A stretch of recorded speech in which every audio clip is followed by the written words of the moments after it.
Welcome to another episode of Social PR Secrets, the podcast. My name is Lisa Beyer, and I will be your host. In today's episode, I interview Aliza Licht.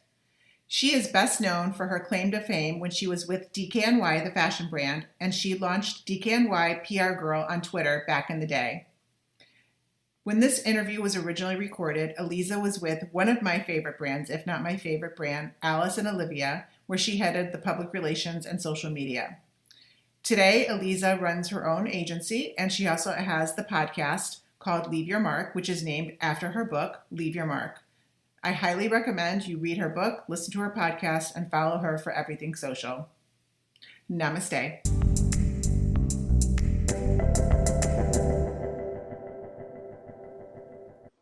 Hi, everybody. So thanks for joining us for this live lecture. We have a very special guest, Aliza Licht. Hey, Aliza. Thank you so much. Author of our book, Leave Your Mark. We've been reading it every week and assigned chapters, and it's actually, everybody's telling me it's their favorite book out of all the required reading. So, thanks, guys. Yeah. So you went from launching DKNY PR Girl to now where you are today, and we're kind of following that whole historical journey that you've taken. So can you just start out by telling us what the major differences that you're seeing and when you were behind the DKNY brand and where you are today from a social media standpoint? Yeah, for sure. So as you guys know from reading, I started that in 2009. Instagram wasn't in existence yet. In 2009, I think it came on the scene more like 2011. Lisa, do you know? Yeah, right around 2011. Okay. Facebook bought in 2013. Yeah, and really, so it was like the Wild West, right? So, you sort of just embark on trying to figure it out. There's no rule book. There's no great textbooks like you have. And I think that organic growth was like a legit thing. And I think that brands that started early on, people that started early on were able to grow their communities in a natural, organic way. And you can't do that anymore. Yeah. It's really, really hard for brands especially because the algorithms are working against you. They want the ad dollars. And I think that there still is a place for great content and storytelling. And I think that, you see every once in a while, like a tweet that is from a brand that goes completely viral. And obviously that's purely organic. But, they're few and far between. And I think that that's the biggest difference. I also think that we went through a phase where we were like all very excited about all these different new platforms that were coming on the scene. It's like Twitter and Instagram and Snapchat and, Vine and all these sort of different places we could put content. And I think from a brand perspective, we were like so enamored by the fact that we were like, oh my God, we don't need third-party credibility anymore. We don't need media. We can just make our own media. And then came the fatigue of having too many places to put stuff. Right. So I think people have scaled back a lot. I think there's a much greater focus on like the platforms that make sense for a brand versus being everywhere at all times. And I think that it's totally different now. Yeah.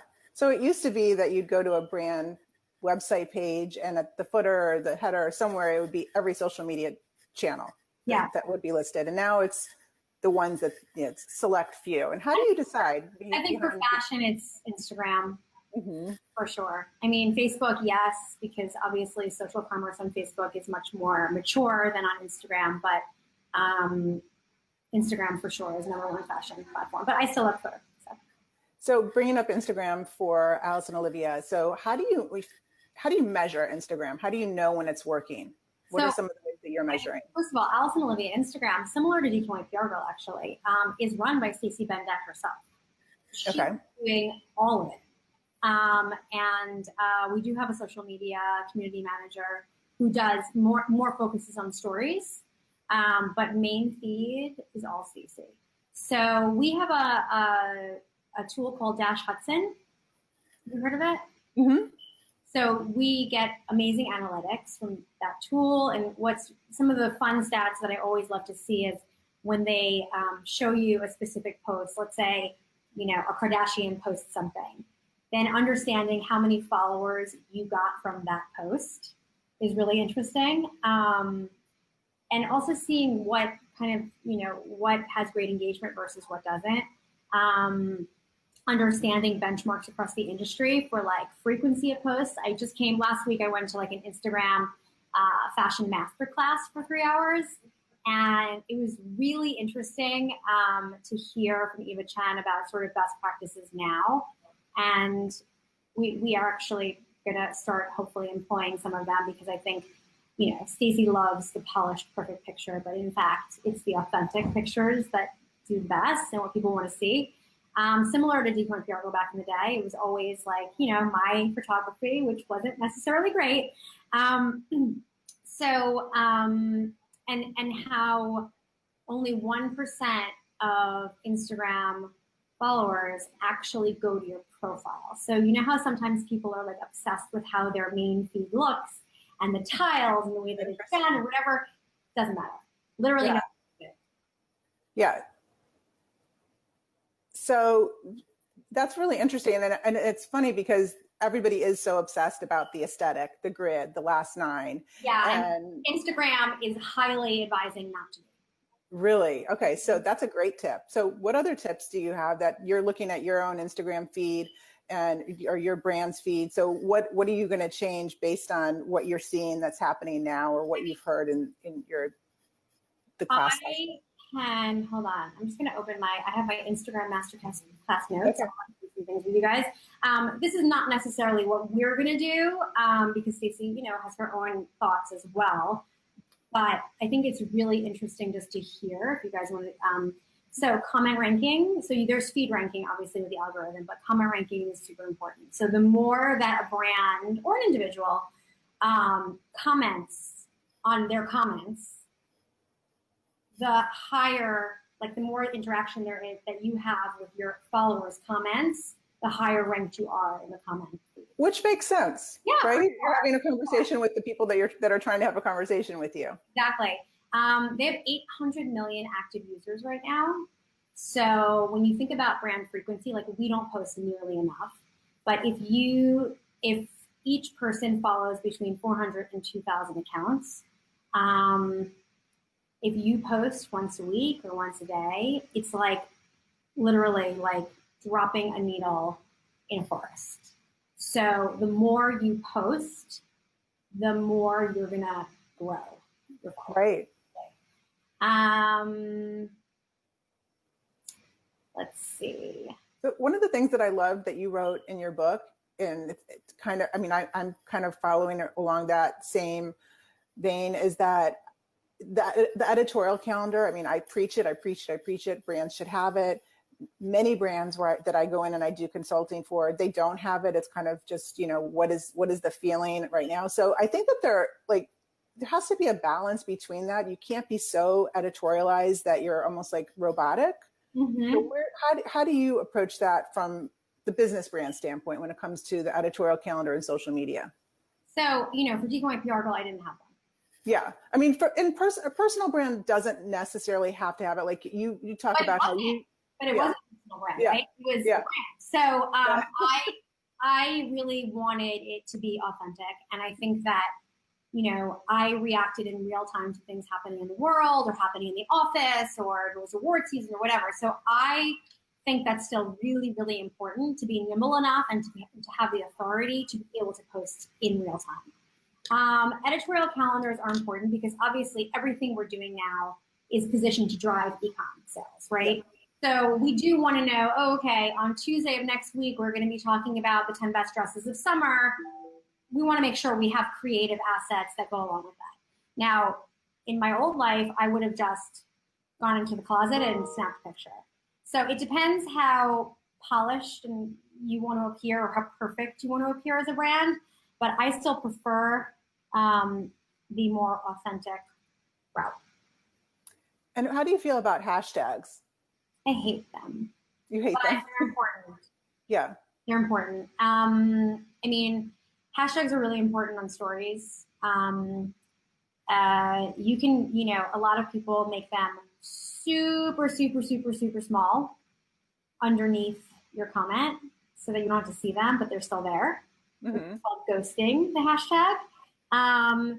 So I think they are important for search, you know. And how does Alice and Olivia, how do they use, you're not using hashtags? No. Stacey's, I mean, sometimes she might, but no, not really. Okay. Switching gears a little bit, talking about personal branding. So the students in the class, they submitted some questions. And so right now they're a mix of, some of them are seniors in college and entering the graduate program. And some of them are professionals. They've been in the workforce and they want to just switch gears into social media. Mm-hmm. And they're asking, just some pointers. And how do you do that when you're almost mid-career and you're not in social media, like from the beginning? Well, I think it's a very visual thing. I think that, the first thing I would look at when I'm looking at a social media candidate, let's just say, is what do their own feeds look like, right? So, or like, having a website, like a personal website that shows the work you've done, even if it's not for anyone. I once interviewed this girl. She was a graphic designer candidate, and she came in and excuse me one second. She came in and to show me her portfolio, and she had all this amazing, she had worked for like Tiffany and Company, she had worked for like Benefit, she had worked for all this amazing creative, right? Excuse me one second. Hi, I'm just on a Skype call. Can I call you back? Okay. And then she told me she's never worked with any of those brands. She just wanted a portfolio. Wow. She's interviewing with a brand to show what she can do with like iconic brand imagery, logos, different variations of logos. And I was like, wait, what? You didn't actually, I'm like, you should show them this. This is amazing. But I thought that was so clever because sometimes you don't have the experience. I love that. The chicken or the egg thing. It's like, well, how do you get experience if no one will give you a chance? And it's like, she just made this incredible portfolio. And like, I was like, oh my God, sold, because it's like, you can just see it there. And I actually ended up not hiring her for various other reasons. But anytime someone asks me for like a reference for, or like an idea of a graphic designer freelance, I'm like, oh my God, you should use this girl. I couldn't hire her, but she's amazing. So I thought that was very clever. That's great. And that's actually a great way to showcase that, okay, so maybe you don't get the job, but you get somebody that's going to refer you a ton of work. Yeah. And that it's okay to not get the job. Because and actually not to interrupt you, but one of the candidates that for the social media job that I was hiring for here, when she came in on the interview, she came in with a full portfolio of Alice and Olivia content. Like she did a mock feed of what she could do. And I was like, okay, well, that's great. Yeah, that actually is a great segue. So one of the questions that we have from one of the students live now is hiring someone in social media. How does the candidate show you the work they have done? Or do you just look at their profile on social media? So it's kind of what you're talking about right now. So what would be some of the different ways that you would? I think a social media, someone who wants to work in social media should have good social feeds. I think it's like shoemaker's kids not having shoes, right? It's like you should really be mindful of what your own feeds look like. But I think also having a portfolio of your work, real or not, is important. So you talked about visuals being something that's a great asset with social media and the feed. So if let's just say you're kind of like doing a scan, an audit of somebody that you're hiring. So what would you look at in a social media feed besides the visuals that would tell you? Captions. Mm-hmm. I think having really, really strong writing skills, also the ability to get a certain voice. If certain brands like Alice and Olivia is a really fun, playful brand, so our copy is not going to be super serious. So just understanding the tonality that changes between different brands, I think is important. Okay, and so social media, when it first came out with brands, who owns social media? That was the big question. So in your opinion, where does social media fall? Does it fall under PR? And do you have what is your opinion on that? Everything we do now is so 360. I mean, I think it's I think it's a lot of teams are PR and marketing combined. I mean, I think it's hard because it's great when it falls onto PR because there's a certain wherewithal to understand what is appropriate as a brand to be talking about, especially if you do have the authority to sort of be more off the cuff. It can be under either. I mean, I oversee both, communications and marketing now, so it's under me. I think it's really, really important though that it sits under either marketing or PR and not under like digital, like e-com, because it's a totally different sensibility.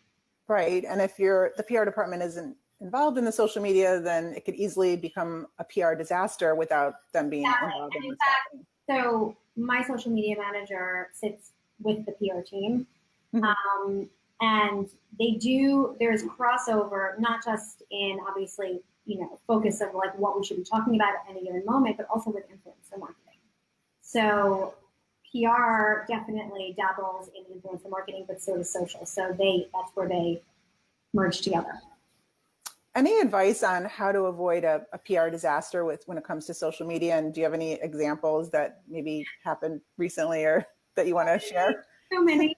I think you have to, as a brand, really think about what is appropriate for you to be weighing in on and what you should just sit out on. I think it's really easy, especially, and I know this better than anyone, especially as like the person holding the phone and with the freedom to like say whatever I want. Sometimes, I have to check myself and be like, you know what? That may come off wrong and it's not worth it.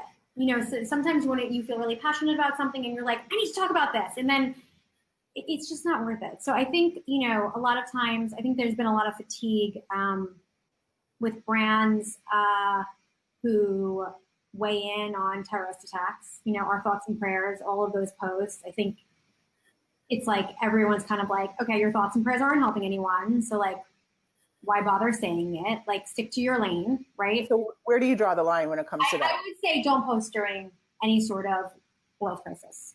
I would say that is where you probably hit pause on your 10 best lip glosses of summer story. Yeah. I mean, it used to be where, like you said, like you wanted to kind of jump into the conversation, but now that there's so many things happening in social media, so mainstream, it becomes just oversaturated.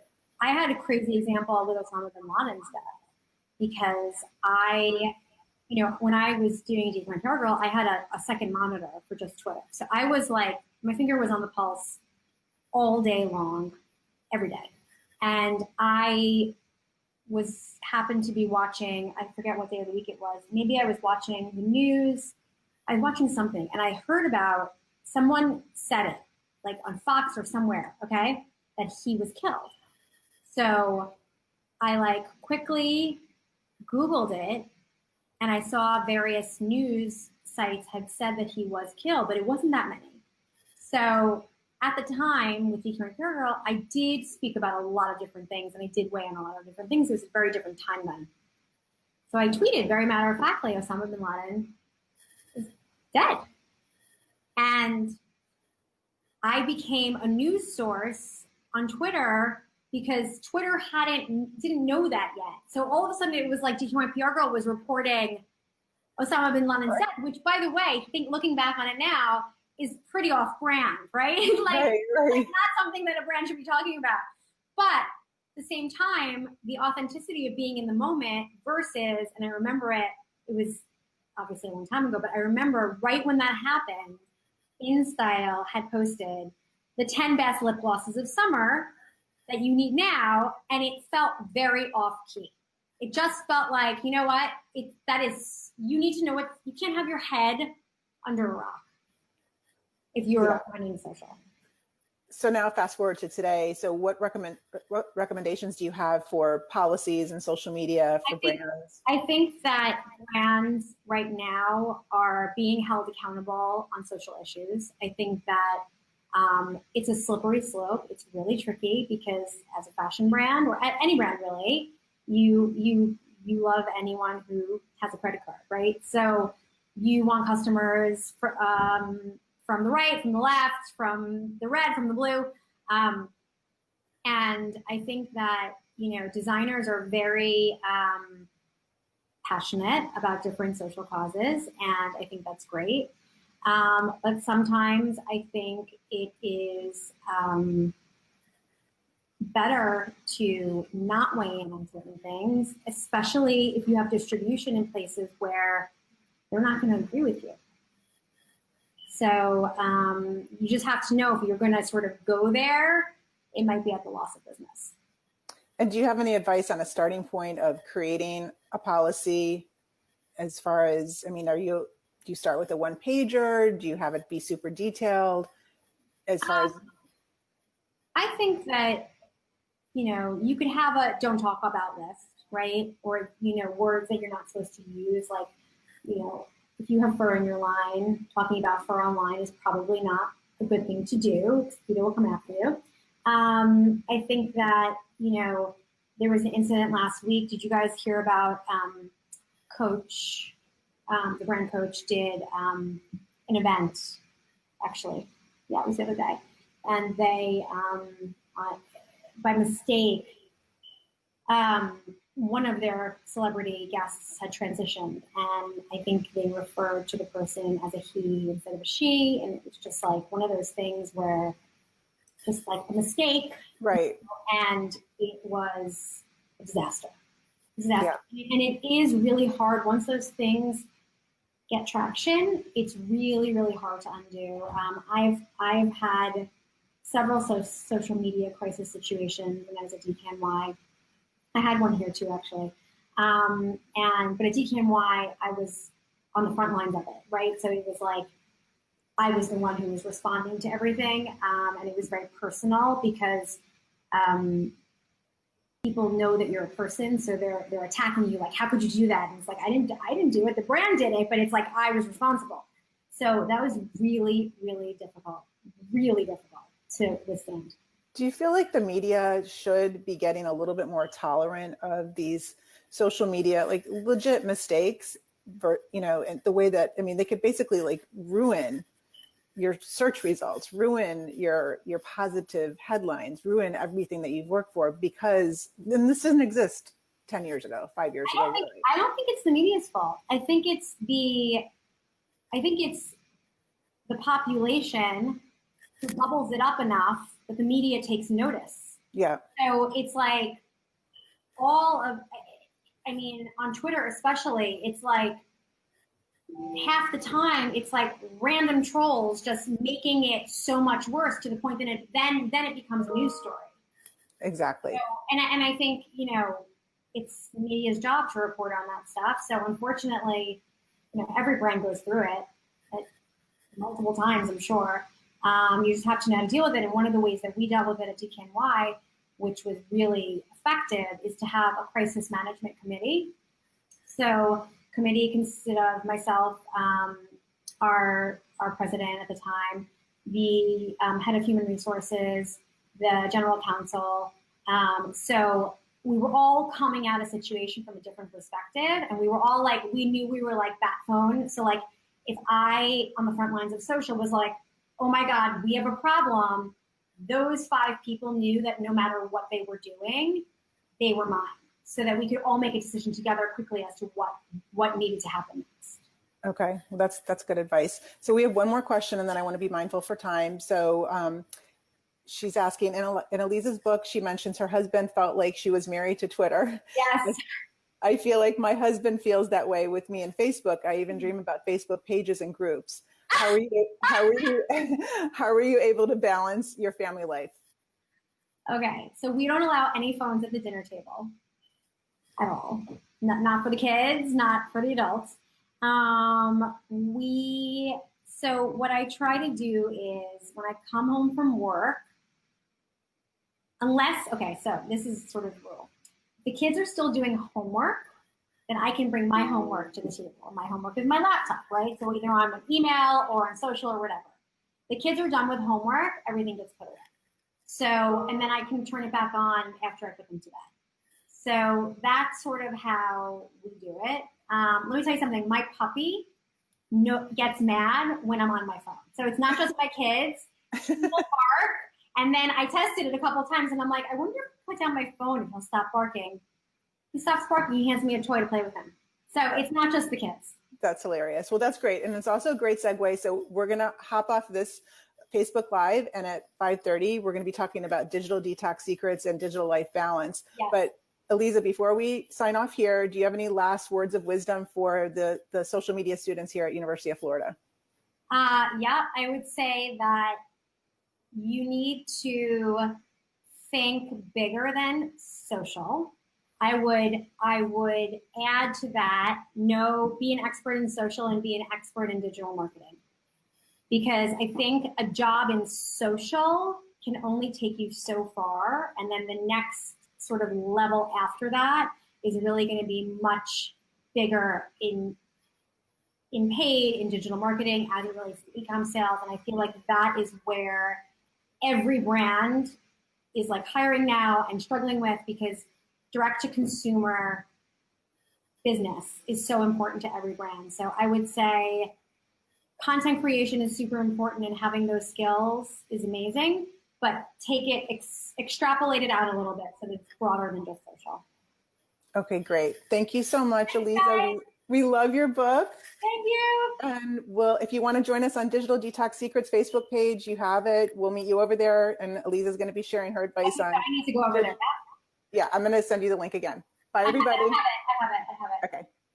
Thank you for listening to this episode of Social PR Secrets. If you like what you heard, check out the book on Amazon or follow our blog at socialprsecrets.com. This episode was sponsored by The Buyer Group, a social PR agency striving to keep our balance in the digital world, practicing public relations, social media, and search marketing, while occasionally drinking a glass of wine or two for the best creativity and results. Thank you all for tuning in. If you would like to get a free chapter of Social PR Secrets, go to socialprsecrets.com/free.